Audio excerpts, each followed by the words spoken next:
चटका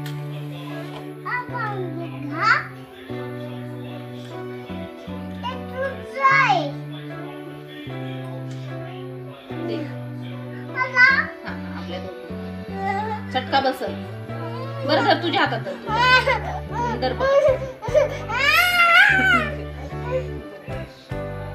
एक पेटली चटका बसल. संध्याकाळचं दिवा अगरबत्ती झालं की आम्हा समस्त महिला मंडळांना पडणारा एकच प्रश्न की आज रात्रीच्या जेवणात बनवायचं काय. तर मलाही आज असाच प्रश्न पडला आहे आणि मी काय बनवते हे बघा. तर मग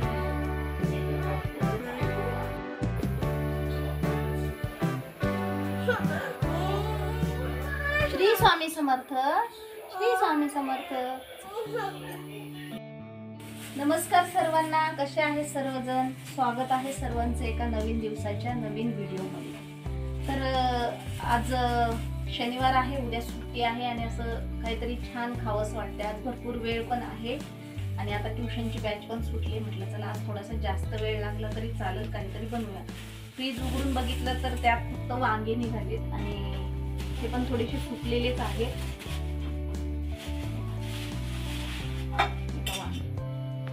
तसं मला जास्त वांग्याची भाजी जास्त आवडत नाही. मी भरीत खाते किंवा मग खारं वांग. माझी आजी खूप जास्त प्रमाणात बनवायची चुलीवरचं खारं वांग.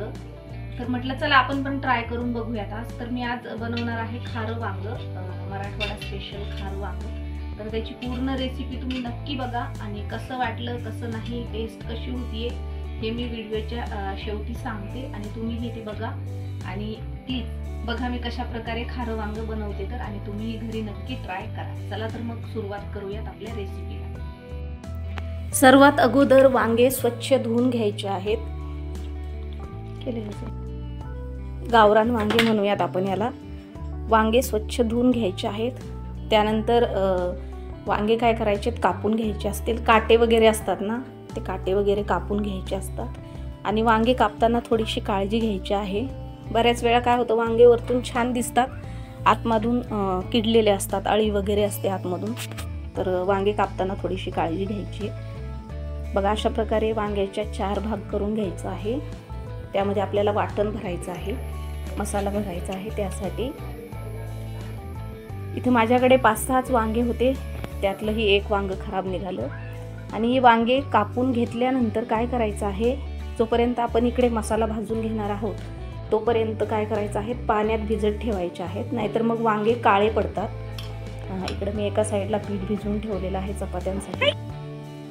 बघा आता मसाला जो बनवणार आहे मी खाऱ्या वांग्याचा, त्यामध्ये काय काय घेणार आहे मी, हिरवी मिरची, शेंगदाणे, खोबरं, कोथिंबीर, जिरे, लवंग आणि काळे मिरे आणि थोडासा लसूण. तुम्ही तुमच्या मनाने मसाले ॲड करू शकता, जसं की अद्रक, त्यानंतर कढीपत्ता वगैरे. मला जे जे आवडतं ते मी यूज करते, वापरते. काय करायचं आहे, मिरच्या भाजून घ्यायच्या आहेत. तेल घालायचं नाही अजिबात मिरच्या वगैरे भाजताना. मिरच्या थोड्याशा नॉर्मल भाजल्या की त्यामध्ये शेंगदाणे टाकायचे आहेत. त्यामुळे काय होतं, मिरच्या उडत नाहीत. खाऱ्या वांग्यामध्ये फक्त हिरव्या मिरच्या घातल्या तरीही चालतात. मिरं आणि लवंगाच्या ऐवजी तुम्ही काय करू शकता, थोडासा किचन किंग मसाला वापरू शकता. जर तो किचन किंग मसाला नसेल वापरायचा तर तुम्ही आलं आणि कढीपत्ता टाका. त्यामुळे काय होतं, हिरवी मिरचीचा जो तिखट वास असतो एक प्रकारचा भाजीला, तो कमी होतो. बघा मी सगळे मसाले एकत्र भाजून घेते.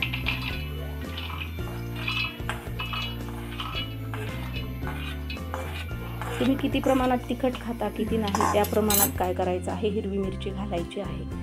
आता आम्ही कमी तिखट खातो म्हणून मी 4-5 हिरव्या मिरच्या घातलेल्या आहेत.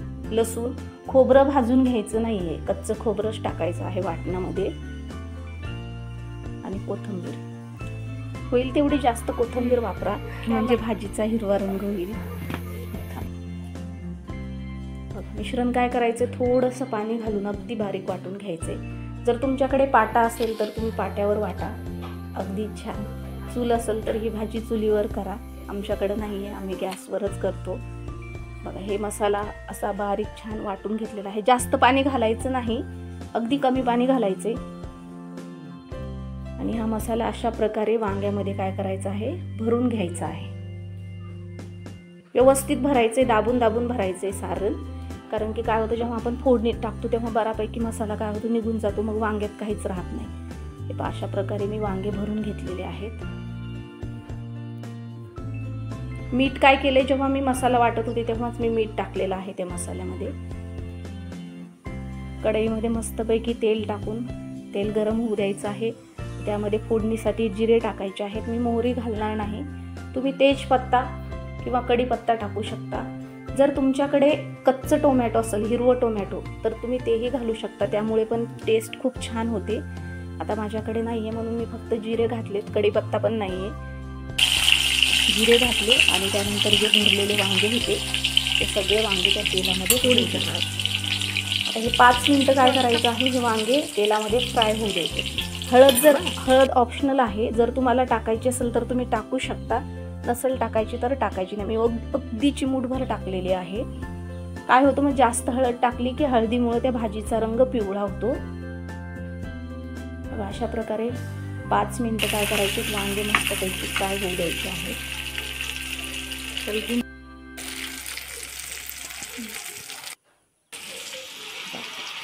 वांगे फ्राय झाल्यानंतर उरलेलं जे आपलं वाटण होतं, जे मसाला होता, त्यामध्ये थोडंसं पाणी घालून काय करायचं आहे, तो मसाला पण काय करायचा आहे, त्या वांग्यांमध्ये टाकून द्यायचा आहे.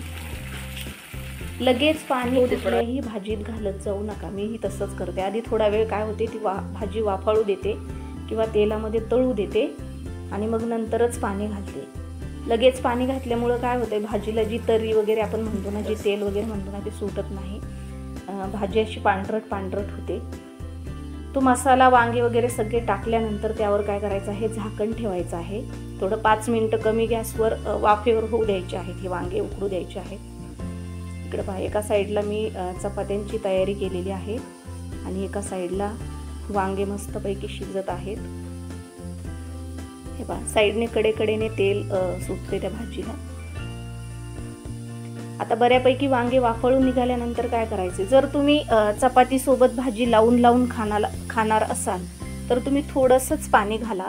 जर तुम्ही बाजरीच्या भाकरीसोबत वगैरे जर चुरूनही कुस्करून जर भाजी खाणार असाल तर तुम्ही रश्श्याची भाजी ही पातळ भाजी करू शकतात. तर आम्ही मोस्टली आमच्याकडे चुरून कुस्करून खातात म्हणून मी थोडंसं पाणी जास्त घालते.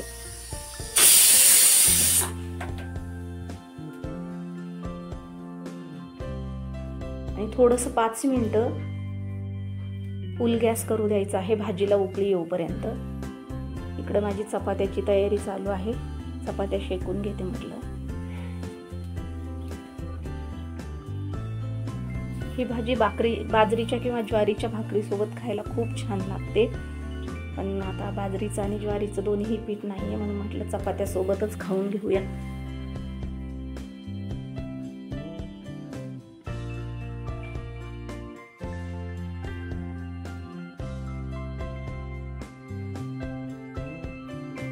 बघा, एका सोबत 2 कामं चालू आहेत माझे.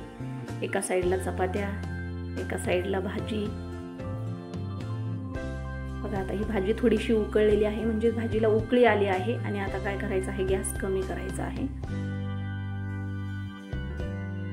माझा तिकडं स्वयंपाक चालू होता, तोपर्यंत इकडं आमचं लाड करत खेळत होतं. तीही चपाती बनवत होती.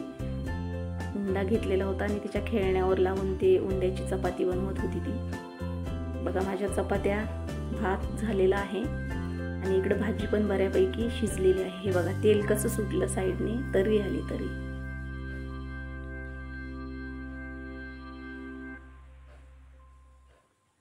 वरून थोडीशी कोथिंबीर घालायची आहे. फोडणीत कोथिंबीर घातली तरीही चालते किंवा वरून घातली तरीही चालते. मी दोन्ही प्रकारे ट्राय करून बघते. कधी कधी फोडणीत घालते कोथिंबीर, कधी कधी काय करते, भाजी शिजल्यानंतर वरून टाकते कोथिंबीर. आता एक अंदाज आहे की भाजी शिजलेली असावी. तू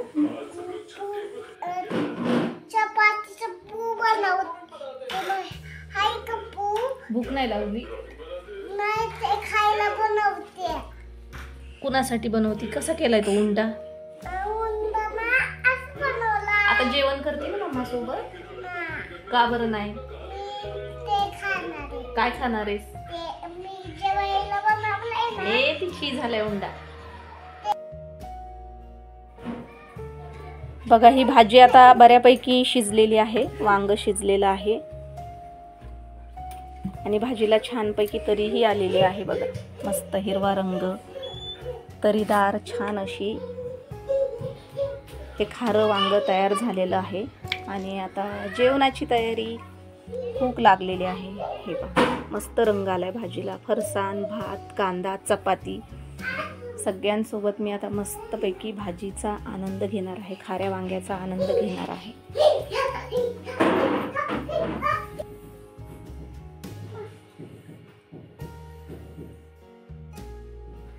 या जेवायला सर्वांनी.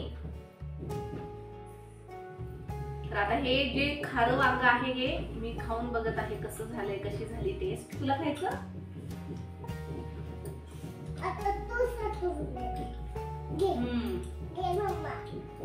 एकदम छान. जे लवंग, जिरं आणि मिरे टाकले होते ना, त्यामुळे एवढा छान मसालेदारपणा आला आहे. हिरव्या मिरचीचा तिखटपणा, कोथिंबीर सगळं एकदम छान मस्त. जर तुम्हाला ही रेसिपी आवडली असेल तर तुम्हीही नक्कीच ट्राय करा. आणि खरंच खूप छान होतं. आणि त्याही पेक्षा जास्त सांगायचं म्हणजे जर चुलीवरच्या भाकरी असतील तर आणखी छान लागल. आणि पाट्यावरचं वाटण असेल तर हा व्हिडिओ कसा वाटला, ही रेसिपी कशी वाटली नक्की कॉमेंट करून सांगा. आणि तुम्हीही ट्राय करा. धन्यवाद.